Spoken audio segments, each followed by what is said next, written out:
दोस्तों नमस्कार, मैं रमनीक बेग इस समय आपके समक्ष हूँ।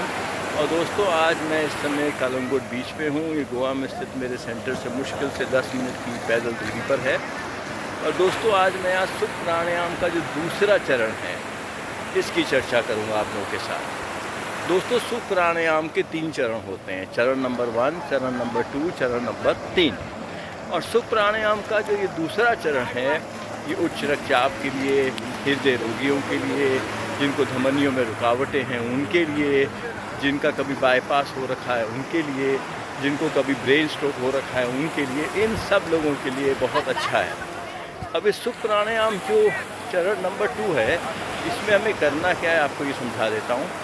आराम से शांतिपूर्वक बैठिएगा और 5 का गिनती में आपको सांस लेना है। जब आप सांस लेंगे तो पेट आपका बाहर को फूलेगा और जब आप सांस छोड़ेंगे तो फिर से आपको 5 का गिनती में सांस छोड़ना है और जब आप सांस छोड़ेंगे तो पेट आपका अंदर को जाएगा।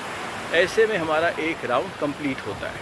तो दोस्तों 2-3 बातों का विशेष ख्याल कीजिएगा जब आप ये प्राणायाम करें। पहली बात ये कि जब आप सांस लें तो पेट फूले, जब आप सांस छोड़ें तो अंदर को जाए, ऐसा ना हो कि उल्टा चलने लगे। दूसरी बात याद रखिएगा कि 5 का गिनती में सांस लेना है, 5 में छोड़ना है। ऐसा ना हो कि आप अनुपात का ख्याल ना रखें। अगर अनुपात का ख्याल नहीं रखेंगे तो आपको कभी भी लाभ नहीं होगा।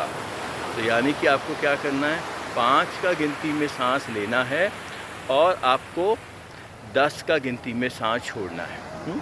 तो सुख प्राणायाम स्टेज 1 और स्टेज 2 में फ़र्क क्या है दोबारा से क्लियर कर देता हूँ।